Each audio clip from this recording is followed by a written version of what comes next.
Hello and welcome back, everybody.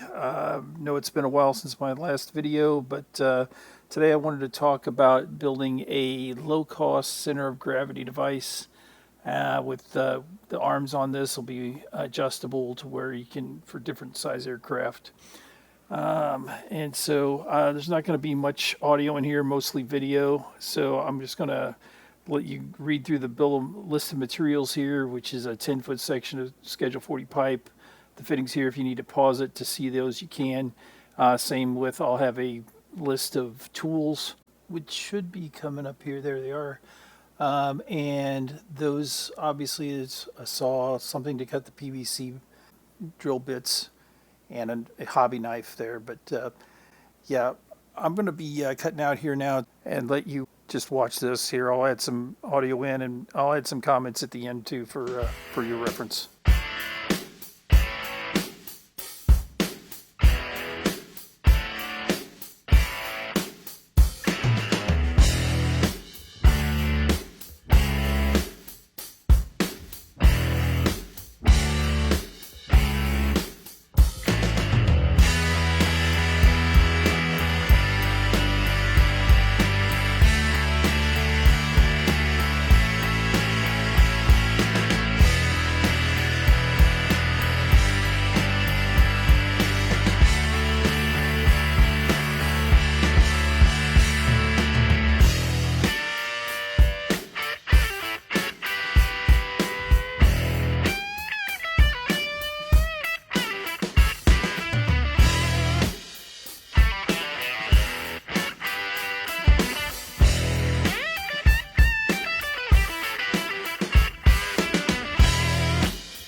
Back, and be sure to make sure you mount your aircraft per the mounting points or the balancing points in your owner's manual. One other thing is, obviously this has the tail sticking out over the end of the table there, the way this sits. So you'll want to possibly put extensions on these arms if you're wanting your tail to sit above the table. Make sure you use a measuring device to find those balancing points. That's pretty much it for me, so I will see you all next time. I just want to thank you all again for watching, and I would like to say if you have any questions or ideas for future videos, feel free to leave a comment regarding those items. If you have found this video to be helpful, please like and subscribe, as I'd will be providing more videos in the future, and if you provide your feedback on that, it will be helpful. So thanks again, and see you all next time.